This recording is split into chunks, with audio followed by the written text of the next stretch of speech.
Majority wins. பெரும்பாலும் எது வந்து வருதோ அதை தான் நாங்கள் பிரதான ஒரு குணாதிசயமாக சொல்லுவோம். சரிங்களா?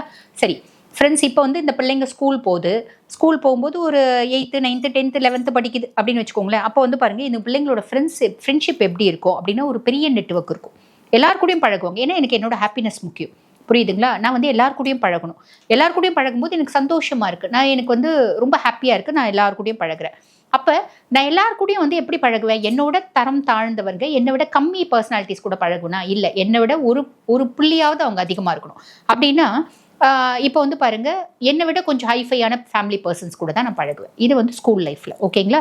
இப்போ காலேஜ் போறாங்க இல்லை வேலை செய்கிறாங்க. அப்போ ஃப்ரெண்ட்ஷிப் எப்படி இருக்கும் அப்படின்னா, நல்ல ஒரு பொலிட்டீஷியன்ஸ், நல்ல ஒரு கவர்மெண்ட் ஸ்டாப்ஸ், நல்ல ஒரு பிஸ்னஸ்மேன், நல்ல போஸ்ட்ல இருக்கவங்க, நல்ல ரிச் பர்சன்ஸ் அப்படின்னு என்னை விட ஹை ஸ்டேட்டஸ்ல இருக்கவங்க கிட்ட தான் நான் பார்த்து அதிகமான ஒரு க்ளோஸ் ஃப்ரெண்ட்ஸாக வச்சுப்பேன். அவங்கள தான் நான் வந்து பாருங்க குட் ஃப்ரெண்ட்ஸாக க்ளோஸ் ஃப்ரெண்ட்ஸாக வச்சுப்பேன். எல்லாருக்கூடையும் பழகுவேன். ரொம்ப அட்டாச்சாக இருக்கிறது